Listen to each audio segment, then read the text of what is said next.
ಆತ್ಮೀಯರೇ, ಎಲ್ರಿಗೂ ನಮಸ್ಕಾರ.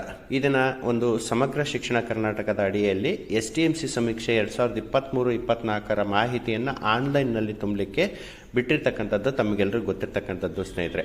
ಹಾಗಾಗಿ ಅದನ್ನು ಆನ್ಲೈನ್ನಲ್ಲಿ ಯಾವ ಥರ ತುಂಬಬೇಕು, ಹೇಗೆ ತುಂಬಬೇಕು, ಮತ್ತು ಯಾವೆಲ್ಲ ಮಾಹಿತಿಗಳು ಬೇಕು, ಮತ್ತು ಯಾವ ಫೋಟೋಗಳನ್ನು ಅಪ್ಲೋಡ್ ಮಾಡಬೇಕು, ಮತ್ತು ಯಾವ್ಯಾವ ಮಾಹಿತಿಯನ್ನು ನಾವು ಆನ್ಲೈನ್ನಲ್ಲಿ ತುಂಬಬೇಕು ಅನ್ನೋ ಒಂದು ವಿಷಯವನ್ನು ಸಮಗ್ರವಾಗಿ ನಾವೆಲ್ಲ ಇವತ್ತು ಈ ದಿನ ನಾನು ನಿಮಗೆ ತಿಳಿಸ್ಕೊಡ್ತಾ ಇದ್ದೀನಿ. ಬನ್ನಿ ಸ್ನೇಹಿತರೆ, ನಾವು ನಮ್ಮ ಮೊಬೈಲ್ನಲ್ಲೇ ಈ ಒಂದು ಮಾಹಿತಿಯನ್ನು ಆನ್ಲೈನ್ನಲ್ಲಿ ತುಂಬೋದು. ಅದನ್ನು ತುಂಬೋದು ಹೇಗೆ ಅನ್ನೋದ್ರ ಬಗ್ಗೆ, ಮತ್ತು ಯಾವೆಲ್ಲ ಮಾಹಿತಿ ಮತ್ತು ಯಾವ ವೆಬ್ಸೈಟ್ಗೆ ಹೋಗಬೇಕು ಅನ್ನೋ ಸಂಪೂರ್ಣವಾದಂಥ ಮಾಹಿತಿಯನ್ನು ನಿಮಗೆ ತಿಳಿಸ್ಕೊಡ್ತಾ ಇದ್ದೀನಿ ಸ್ನೇಹಿತರೆ. ಇಲ್ಲಿ ನಮಗೆ ಸಮಗ್ರ ಶಿಕ್ಷಣ ಕರ್ನಾಟಕ ಒಂದು ವೆಬ್ಸೈಟ್ ಅಡಿಯಲ್ಲಿ ಒಂದು STMC ಸಮೀಕ್ಷೆ 2023-24 ಮಾಹಿತಿಯನ್ನು ತುಂಬುವಾಗ ಯಾವೆಲ್ಲ ಮಾಹಿತಿಯನ್ನು ಪೂರ್ವಭಾವಿಯಾಗಿ ಸಿದ್ಧಪಡಿಸಿರಬೇಕು ಅನ್ನೋದ್ರ ಬಗ್ಗೆ ನಾನು ಹೇಳೋದಾದರೆ ಸ್ನೇಹಿತರೆ, ನಿಮ್ಮ STMCಗೆ ಸಂಬಂಧಪಟ್ಟಂತೆ, ರಚನೆಗೆ ಸಂಬಂಧಪಟ್ಟಂತೆ ಅದರ ಒಂದು ಗ್ರೂಪ್ ಫೋಟೋಗಳನ್ನು ನೀವು ಇಟ್ಕೊಂಡಿರಬೇಕಾಗತ್ತೆ. ಸಭೆಗಳನ್ನು ನಡೆಸ್ತಕ್ಕಂತಹ ಫೋಟೋ ಇರ್ಬೋದು. ಮತ್ತು STMC ಅವರು ನಿಮ್ಮ ಶಾಲೆಗೆ ಯಾವೆಲ್ಲ ಒಂದು ವಸ್ತುಗಳನ್ನು ಇರ್ಬೋದು, ಏನೇ ವಸ್ತುಗಳನ್ನು ಅಥವಾ ಪಾಠೋಪಕರಣ ಪೀಠೋಪಕರಣಗಳನ್ನು ಡೊನೇಟ್ ಮಾಡಿದರೆ ಅವುಗಳ ಫೋಟೋಗಳನ್ನು ಇಟ್ಕೊಳ್ಬೇಕಾಗತ್ತೆ. ಮತ್ತು ಜೊತೆಗೆ ನಿಮ್ಮ ಶಾಲೆಗೆ ಸಂಬಂಧಪಟ್ಟಂತೆ ಸಭೆಗಳನ್ನು ನಡೆಸ್ತಕ್ಕಂತಹ ಫೋಟೋಗಳನ್ನು ಇಟ್ಕೊಳ್ಳಿ. ಇನ್ನು ಉಳಿದಂತೆ ಯಾವೆಲ್ಲ ಮಾಹಿತಿ ಇದೆ ಅನ್ನೋದನ್ನು ನಾವು ಆನ್ಲೈನ್ನಲ್ಲಿ ನಿಮಗೆ ತೋರಿಸ್ತಾ ಹೋಗ್ತೀನಿ ಸ್ನೇಹಿತರೆ. ಬನ್ನಿ, ಹಾಗಾದರೆ ನಮ್ಮ ಮೊಬೈಲ್ನಲ್ಲಿ ನಾವು ಹೇಗೆ ಆ STMC ಸಮೀಕ್ಷೆ ಮಾಹಿತಿಯನ್ನು 2023-24 ಸಮೀಕ್ಷೆ ಮಾಹಿತಿಯನ್ನು ಆನ್ಲೈನ್ನಲ್ಲಿ ತುಂಬೋದು ಹೇಗೆ ಅನ್ನೋದ್ರ ಬಗ್ಗೆ ತಿಳಿಸಿಕೊಡ್ತಾ ಇದ್ದೀನಿ ಸ್ನೇಹಿತರೆ. ಬನ್ನಿ, ಹಾಗಾದರೆ ನಮ್ಮ ಮೊಬೈಲ್ನಲ್ಲಿರ್ತಕ್ಕಂತಹ ಯಾವುದಾದ್ರೂ ಒಂದು ಸರ್ಚ್ ಇಂಜಿನ್, ಅಂದರೆ Google search engine, Chrome, Firefox, ಬೇರೆ ಯಾವುದಾದ್ರೂ ಸರ್ಚ್ ಇಂಜಿನ್ಗೆ ಹೋಗ್ಬಿಟ್ಟು ಅಲ್ಲಿ ಸರ್ಚ್ ಆಪ್ಷನ್ನಲ್ಲಿ ನೀವೇನು ಮಾಡ್ತಾಯಿದ್ದೀರಿ, ವಿದ್ಯಾವಾಹಿನಿ .karnataka.gov.in ಅಂತ ನೀವೇನು ಮಾಡಿವಿ ಟೈಪನ್ನು ಮಾಡಿ ವಿದ್ಯಾವಾಹಿನಿ ಪೋರ್ಟಲ್ ಅಂತ ಬರುತ್ತೆ. ಅದರಲ್ಲಿ ನೀವು ಫಸ್ಟ್ಗೆ ನಿಮಗೆ ಕಾಣಿಸುತ್ತೆ ಇಲ್ಲಿ http vidyavaಹಿನಿ.karnataka.gov.in ಅಂತ. ಇದು ಅಧಿಕೃತವಾದಂಥ ಇಲಾಖಾ ವೆಬ್ಸೈಟ್ ಆಗಿದೆ. ಇದನ್ನು ನೀವು ಟಚ್ ಮಾಡಿದಾಗ ನಿಮಗೆ ಅದು ಒಂದು ಇಂಟರ್ಫೇಸ್ ಓಪನ್ ಆಗುತ್ತೆ. ಇದು ಬಹಳ ಮುಖ್ಯವಾಗಿರ್ತಕ್ಕಂಥ ಇಂಟರ್ಫೇಸ್. ಇದು ವಿದ್ಯಾವಾಹಿನಿಯ ಇಂಟರ್ಫೇಸ್. ಇಲ್ಲಿ ನೀವು ಗ್ರಂಥಾಲಯದ ಮಾಹಿತಿ ಇರ್ಬೋದು, ಮತ್ತು ಕಲಾ ಉತ್ಸವದ ಬಗ್ಗೆ, ಆದರ್ಶ ವಿದ್ಯಾಲಯದ ಬಗ್ಗೆ, KPS ಶಾಲೆಗಳ ಬಗ್ಗೆ, ಶಾಲೆ ಗ್ರಂಥಾಲಯಗಳ ಬಗ್ಗೆ ಮಾಹಿತಿಯನ್ನು ಈಗ ಆಲ್ರೆಡಿ ನೀವು ಅಪ್ಲೋಡ್ ಮಾಡಿದಿರಿ. ಮತ್ತು ಕ್ವಿಜ್ಜಿನ ಕಾರ್ಯಕ್ರಮಗಳನ್ನು ಸಹಿತ ಅಪ್ಲೋಡ್ ಮಾಡಿರ್ತಕ್ಕಂಥದ್ದು ನಿಮ್ಗೆ ಗೊತ್ತಿರ್ತಕ್ಕಂಥದ್ದು. ಈಗ ನೀವೇನು ಮಾಡ್ತಾಯಿದ್ದೀರಿ ಅಂತಂದರೆ, ಇಲ್ಲಿ ಲಾಗಿನ್ ಪೇಜ್ ಕಾಣ್ತಾ ಇದೆ ನಿಮಗೆ. ಲಾಗಿನ್ ಬಳಕೆದಾರರ ಡಿಪಾರ್ಟ್ಮೆಂಟ್ ಯೂಸರ್ಸ್ ಅಂತ ಕಾಣುತ್ತೆ. ಈ ಒಂದು ಭಾಗದಲ್ಲಿ ನೀವೇನು ಮಾಡ್ತಾಯಿದ್ರಿ, ಇಲ್ಲಿ ನಿಮ್ಮ ಶಾಲೆಯ ಡೈಸ್ ನಂಬರನ್ನು ಹಾಕಿ ಅದರ ಮುಂದ್ಗಡೆಗೆ HM ಅಂತ ಹಾಕಿ, ಅಂದರೆ HM ನಿಮ್ಮ ಶಾಲೆ ಡೈಸ್ ನಂಬರ್ ಹಾಕಿ, ಅಲ್ಲಿ ಪಾಸ್ವರ್ಡ್ 2 ಡಿಜಿಟ್ ಈಗ ಆಲ್ರೆಡಿ ನೀವು ಸೆಟ್ ಮಾಡ್ಕೊಂಡಿರ್ತೀರಿ, ಆ ಪಾಸ್ವರ್ಡನ್ನು ಹಾಕಿ, ಅಥವಾ 2 ಡಿಜಿಟ್ನಲ್ಲಿ ಇರ್ತಕ್ಕಂಥದ್ದು ಆಟೋಮೆಟಿಕ್ಕಾಗಿ ಬರುತ್ತೆ, ಅದನ್ನಾದರೂ ಹಾಗೆ ಬಿಡಿ, ಅಥವಾ HM ಅಂತನಾದರೂ ಟೈಪ್ ಮಾಡಿ ನಿಮಗೆ ಇಲ್ಲಿ ಬಂದಿರತಕ್ಕಂಥ ಕ್ಯಾಪ್ಚಾ ಕೋಡು ಏನು ಬಂದಿದೆಯಲ್ಲ ಆ ಕ್ಯಾಪ್ಚಾ ಕೋಡನ್ನು ಎಂಟ್ರಿ ಮಾಡಿ ಇಲ್ಲಿ ಸಬ್ಮಿಟನ್ನು ಮಾಡಿ. ಪಾಸ್ವರ್ಡ್ ಈಗ ಆಲ್ರೆಡಿ ಪಾಸ್ವರ್ಡನ್ನು ಈಗ ಆಲ್ರೆಡಿ ಸೆಟ್ ಮಾಡ್ಕೊಂಡಿರ್ತೀರಿ, ಹಾಗಾಗಿ ಅದನ್ನು ಹೇಳ್ತಾ ಇದ್ದೀನಿ. ಅಕಸ್ಮಾತ್ ಪಾಸ್ವರ್ಡ್ ಏನಾದರೂ ಮರ್ತೋಗಿತ್ತು ಅಂದರೆ ಇಲ್ಲಿ ಫಾರ್ಗಟ್ ಪಾಸ್ವರ್ಡ್ ಕೊಟ್ಟು ಅದ್ರ ಮೂಲಕ ರೀಸೆಟ್ ಪಾಸ್ವರ್ಡನ್ನು ಮಾಡ್ಕೊಳ್ಬೋದು. ಈಗ ನಾನು ಸಲ್ಲಿಸ್ತಾ ಇದ್ದೀನಿ.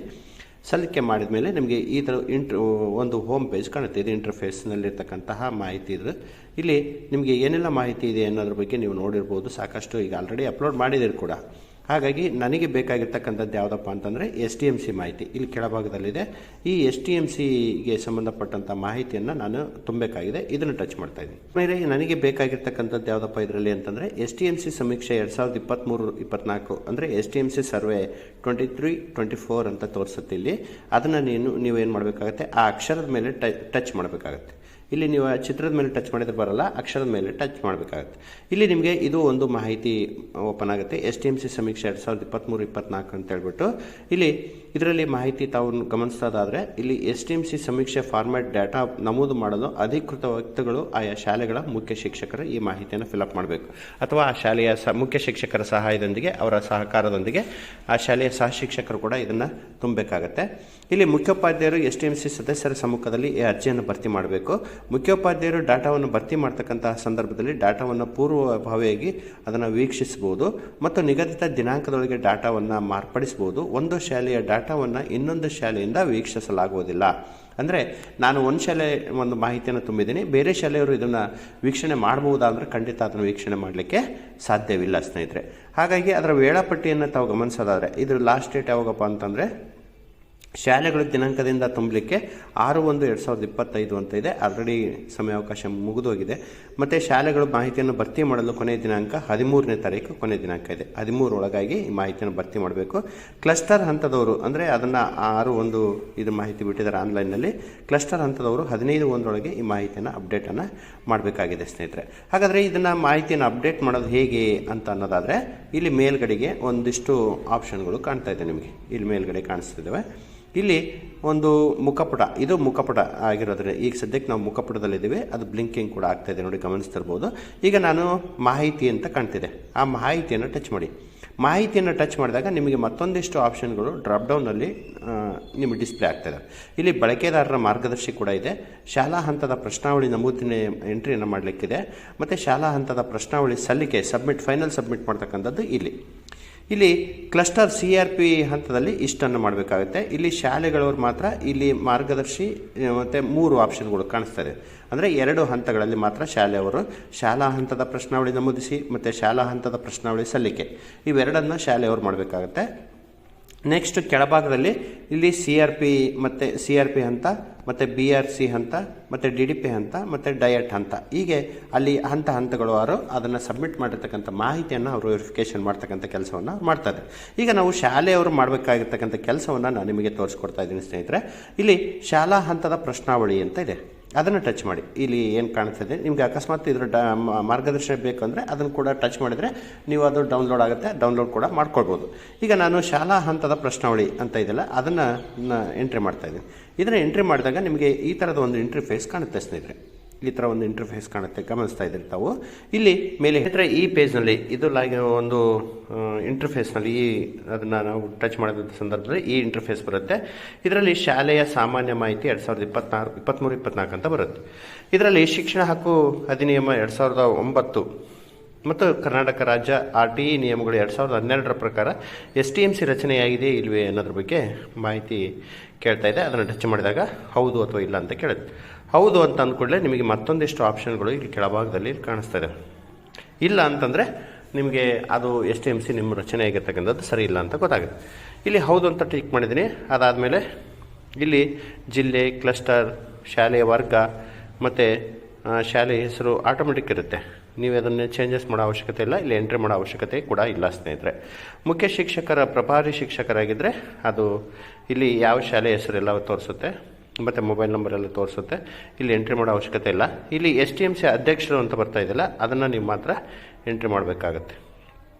ಆಮೇಲೆ ಅಧ್ಯಕ್ಷರ ಮೊಬೈಲ್ ನಂಬರನ್ನು ಎಂಟ್ರಿ ಮಾಡಬೇಕಾಗತ್ತೆ. ಅಧ್ಯಕ್ಷರ ಮಗುವಿನ ಶಾಲೆಯ ಹೆಸರು ಅಂದರೆ ಮಗುವಿನ ಅಧ್ಯಕ್ಷರ ಮಗು ಶಾಲೆಯಲ್ಲಿದೆ ಅಂತಂದರೆ ಅದನ್ನು ನೀವು ಎಂಟ್ರಿ ಮಾಡಬೇಕಾಗತ್ತೆ. ಆ ಮಗುವಿನ ಸ್ಯಾಡ್ಸ್ ನಂಬರನ್ನು ನೀವು ಇಲ್ಲಿ ಎಂಟ್ರಿ ಮಾಡಬೇಕು. ಆ ಮಗುವಿನ ಸ್ಯಾಡ್ಸ್ ನಂಬರನ್ನು ಎಂಟ್ರಿ ಮಾಡಿದಾಗ ಆ ಮಗುವಿನ ಡಾಟಾ, ಕಂಪ್ಲೀಟ್ ಡಾಟಾ ಇದಕ್ಕೆ ಫೆಚ್ ಆಗುತ್ತೆ. ನೀವೇನು ಎಂಟ್ರಿ ಮಾಡೋ ಅವಶ್ಯಕತೆ ಇಲ್ಲ. ಮಗುವಿನ ಸ್ಯಾಡ್ಸ್ ನಂಬರನ್ನು ಎಂಟ್ರಿ ಮಾಡಿದ್ರೆ ಅಂದರೆ ಆ ಮಗುವಿನ ಕಂಪ್ಲೀಟ್ ಡಾಟಾ ಇಲ್ಲಿ ಫೆಚ್ ಆಗುತ್ತೆ.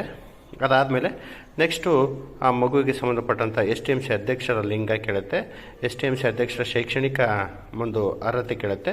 ಅದಾದಮೇಲೆ ಅಧ್ಯಕ್ಷರ ಒಂದು ಮಾಹಿತಿ ಕೇಳುತ್ತೆ. ಅದಾದಮೇಲೆ ಅಧ್ಯಕ್ಷರ ಸಾಮಾಜಿಕ ವರ್ಗ ಕೇಳುತ್ತೆ, ಅವ್ರ ಕ್ಯಾಸ್ಟ್ ಕೇಳುತ್ತೆ. ಅದಾದಮೇಲೆ ನೆಕ್ಸ್ಟು ಇಲ್ಲಿ ನಿಮಗೆ ಬಹಳ ಮುಖ್ಯವಾಗಿರ್ತಕ್ಕಂಥದ್ದು ಇಷ್ಟು ಮಾಹಿತಿಗಳಿದಾವೆ. ಇಲ್ಲಿ ಈ ಎಲ್ಲ ಮಾಹಿತಿಗಳು, ಇದು 1ನೇ ಮಾಹಿತಿ, ಇದು ಶಾಲೆಯ ಒಂದು ಸಾಮಾನ್ಯ ಮಾಹಿತಿ ಇದೆ.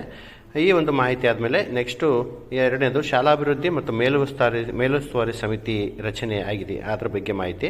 ನೆಕ್ಸ್ಟ್ ಪ್ರಕಾರಗಳು 3ನೇದು. 4ನೇದು ಶಿಕ್ಷಣ ಮತ್ತು ಕಾಯ್ದೆ ಅನ್ವಯ ಮೂಲಭೂತ ಸೌಲಭ್ಯಗಳ ಲಭ್ಯತೆ, ಮತ್ತು ಶಿಕ್ಷಣ ಹಕ್ಕು ಕಾಯ್ದೆ ಅನ್ವಯ ಶೈಕ್ಷಣಿಕ ಅವಕಾಶಗಳು, ಮತ್ತು ಶಿಕ್ಷಕರ ಕರ್ತವ್ಯಗಳು ಅನುಪಾಲನೆ, ಮತ್ತು ಶಾಲಾ ಶೈಕ್ಷಣಿಕ ಪರಿಸರದ ಬಗ್ಗೆ, ಮತ್ತು ಶೈಕ್ಷಣಿಕ ಸಾಧನೆ ಉತ್ತಮಪಡಿಸಲಿಕ್ಕೆ ಮತ್ತು ಗುಣಮಟ್ಟ ಕಲಿಕೆಗೆ STMC ಪ್ರಯತ್ನಗಳು, ಮತ್ತು 8ನೇದು ಶೈಕ್ಷಣಿಕ ಸಾಧನೆ ಉತ್ತಮಪಡಿಸಲಿಕ್ಕೆ ಗುಣಮಟ್ಟ ಕಲಿಕೆಗೆ STMC ಪ್ರಯತ್ನಗಳು, ಸೌಲಭ್ಯಗಳನ್ನು ಹೊರತುಪಡಿಸಿ ಬೇರೆ ಏನಾದರೂ ಇದ್ದರೆ ಅವುಗಳನ್ನು ಎಂಟ್ರಿ ಮಾಡಬೇಕಾಗುತ್ತೆ. ಆಮೇಲೆ ಶೈಕ್ಷಣಿಕ ಸಾಧನೆ ಉತ್ತಮಪಡಿಸಲಿಕ್ಕೆ ಮತ್ತು ಗುಣಮಟ್ಟ ಕಲಿಕೆಗೆ STMC ಪ್ರಯತ್ನಗಳು, ಶಾಲಾ ಆವರಣ ಸಂರಕ್ಷಣೆ ಮೇಲುಸ್ತುವಾರಿ, ಮತ್ತು ಜೊತೆಗೆ ಇಷ್ಟು ಮಾಹಿತಿಗಳ ಜೊತೆಗೆ 10ನೇದಾಗಿ ಶಾಲಾ ಅಭಿವೃದ್ಧಿ ಯೋಜನೆ ಸಿದ್ಧತೆಯಲ್ಲಿ ಅಂದರೆ ಪ್ಲ್ಯಾನನ್ನು ಸಿದ್ಧಪಡಿಸ್ತಕ್ಕಂಥ ಸಂದರ್ಭದಲ್ಲಿ STMC ಪಾತ್ರ, STMC ಸಹಕಾರದಿಂದ ಶಾಲೆಯನ್ನು ದತ್ತು ಕೊಡಲಾಗಿದೆಯೇ ಅಂತ ಕೇಳುತ್ತೆ. ಆಮೇಲೆ ವಿವಿಧ ಹಂತಗಳಲ್ಲಿ ಇದನ್ನು ಚಟುವಟಿಕೆಗಳ ಆಯೋಜನೆ ಅಂತ ಕೇಳುತ್ತೆ. ಹೌದು, ಇಷ್ಟೆಲ್ಲ ಮಾಹಿತಿ ಕೇಳುತ್ತೆ, ಇದನ್ನು ಎಂಟ್ರಿ ಮಾಡೋದು ಹೇಗೆ ಅಂತ ನಿಮಗೆ ಒಂದು ಡೌಟ್ಸ್ ಬರ್ಬೋದು ಸ್ನೇಹಿತರೆ. ಆವಾಗ ನೀವು ಏನು ಮಾಡಬೇಕಾಗತ್ತೆ, ವೆರಿ ಸಿಂಪಲ್ಲು.